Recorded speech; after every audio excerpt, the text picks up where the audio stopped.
guys, and welcome back to my channel. If you're new here and you like the recipe, don't forget to hit that subscribe button and give this video a thumbs up at the end. Today, as you can tell by the title, we are making my favorite salsa. One of my favorite things about going to a Mexican restaurant is sitting down and having some nice homemade salsa and some fresh tortilla chips. And we are gonna go ahead and put together my favorite salsa today. Now, this recipe is inspired by Miss Laura Vitale. I took a lot of inspiration from her recipe. However, I did change the measurements and I tweaked it a little more to my liking. So as always, I will leave all the ingredients and their measurements in the description box below. But for this recipe, you will need some fresh cilantro, half of a white onion. I'm going to be cutting that. My onion is on the smaller side. It's about a medium onion. I'm going to use half of that. I'm using 5 cloves of garlic. I'm using 1.5 teaspoons of granulated sugar. I'm going to use about 4 to 5 large pinches of salt, but this is really to taste. If you guys like it more on the salty side, or if you're watching your salt intake, then you can go ahead and add more or less. We are going to be using about 3 tablespoons of fresh lime juice, which will be about 1.5 to 2 limes, depending on how much juice your limes have. I'm using 2 14.5-ounce cans of these diced tomatoes with green peppers and onions.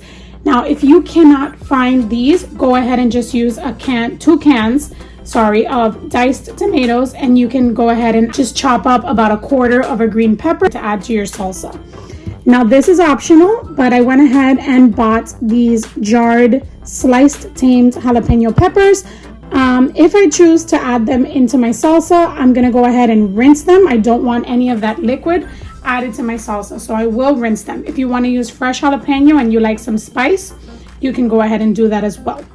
We're also going to be using some ground cumin and some dried oregano. It's very, very simple, super quick to put together. I'm going to be making it in my food processor. You can also make this in your blender. However, my food processor is on the smaller side. It's about the standard size. So I will have to make this in 2 batches. You will see me kind of transfer this to a bowl and just continue blending because it does kind of overflow a bit. So if your food processor is like mine, I would recommend that you do this in your blender, or if you have like a magic bullet with the larger cup, go ahead and you can make it right in there. So let's go ahead and get started.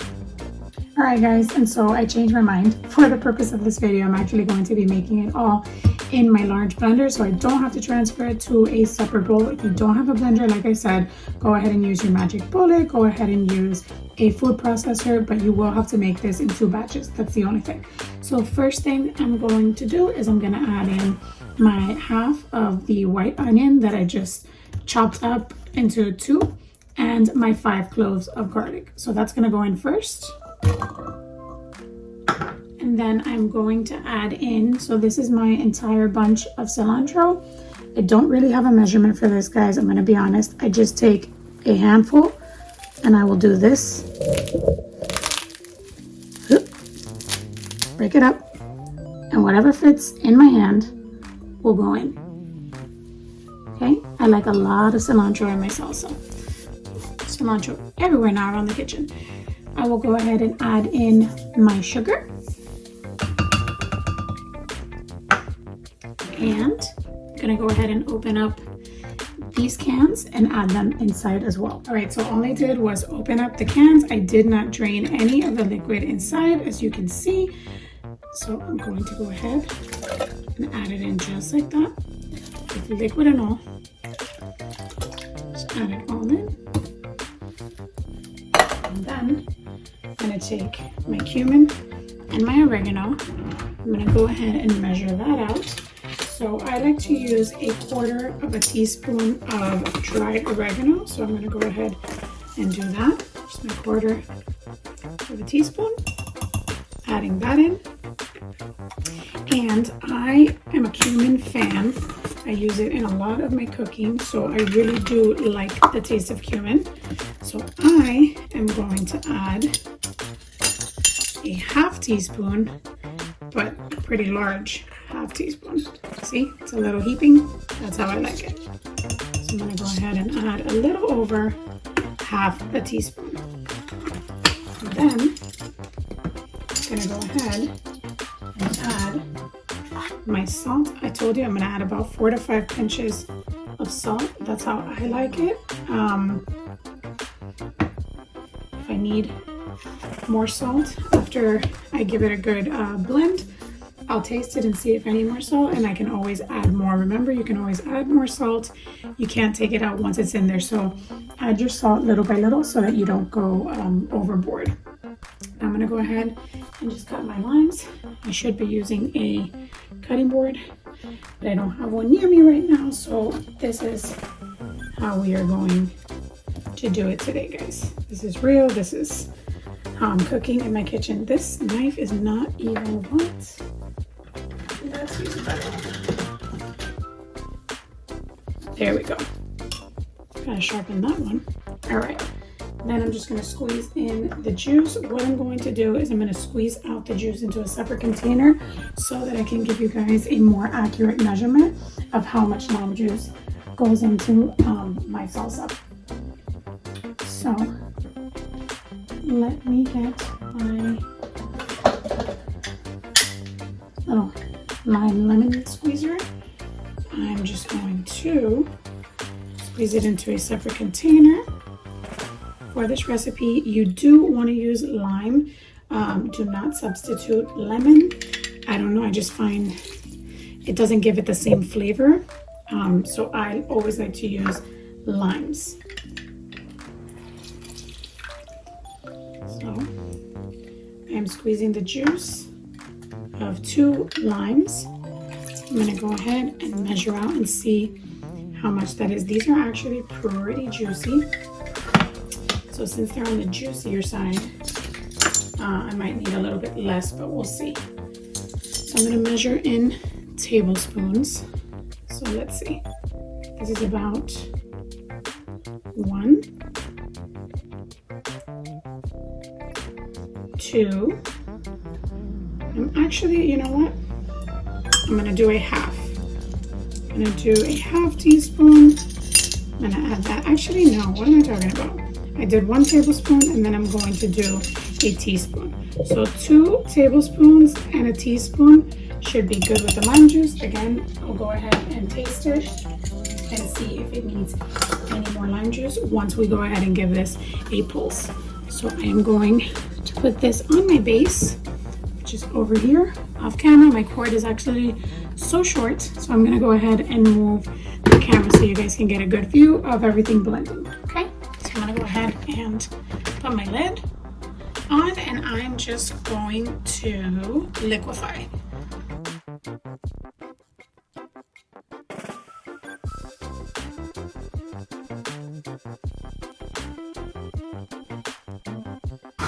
Okay, now that we're done with that, I'm gonna go ahead and give it a taste and see if it needs any more lime juice or any more salt.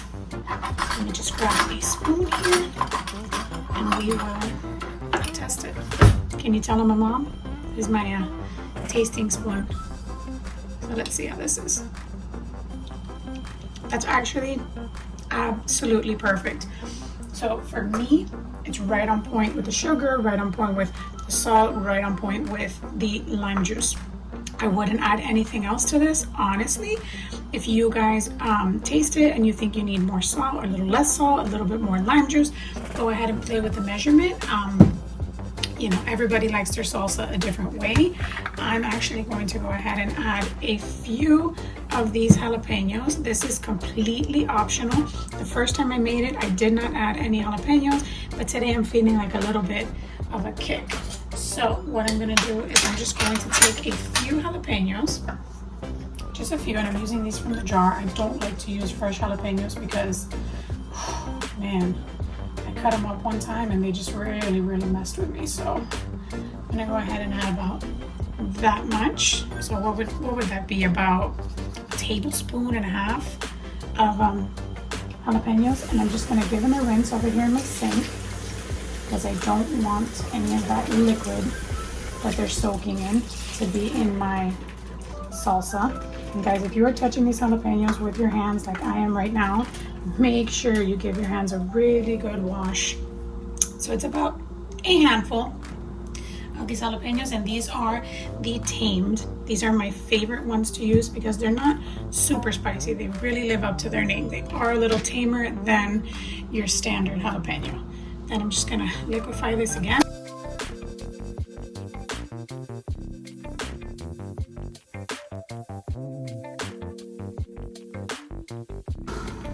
And we're gonna give it one last taste. I'm gonna tell you guys how I like this. It's absolutely perfect. Guys, please give this salsa recipe a try. I guarantee you, you will not be disappointed. It is absolutely amazing. Again, these are the measurements that I like. This is how we like it in our house. Feel free to take out, tweak, add more, add less of any ingredient that you saw me use here today. And I would love to see how you made it and how you liked it. If you do give this recipe a try at home, go ahead and tag me on my Instagram. I'll leave it right here. And if you don't follow me on Instagram, you totally should. I post a lot on there daily. I have my lives on there. Yeah, just a lot of good stuff on my Instagram. So you should go check it out. Best thing about doing it in the blender is you can just pour it in to the bowl that you are going to serve it into. I do recommend that you refrigerate this for about an hour before serving. I like my salsa nice and cold, but you can eat it just as is. It'll be absolutely delicious either way. I'm gonna go ahead and add some tortilla chips here, and I'm gonna take some nice little pictures of this, and I will show you what that looks like. So this is how my salsa turned out, guys. I went ahead and just plated it, and I served it next to some tortilla chips. And if you go ahead and see, it actually makes quite a bit. So if you're having a get-together or any type of party where you're gonna have to serve a larger crowd, this recipe yields a ton. I'm gonna go ahead and show you the consistency. See? It's just perfect. It's the absolute perfect consistency. And the jalapenos do add a little bit of a kick, but not too much. So if you have someone in your family that does not like spice or is not particularly fond of spice, they should be okay with about a handful. Once again, guys, thank you so much for watching. Thank you so much for spending another day with me in my kitchen. I hope you all have a great week, and I will see you in the next video. Bye!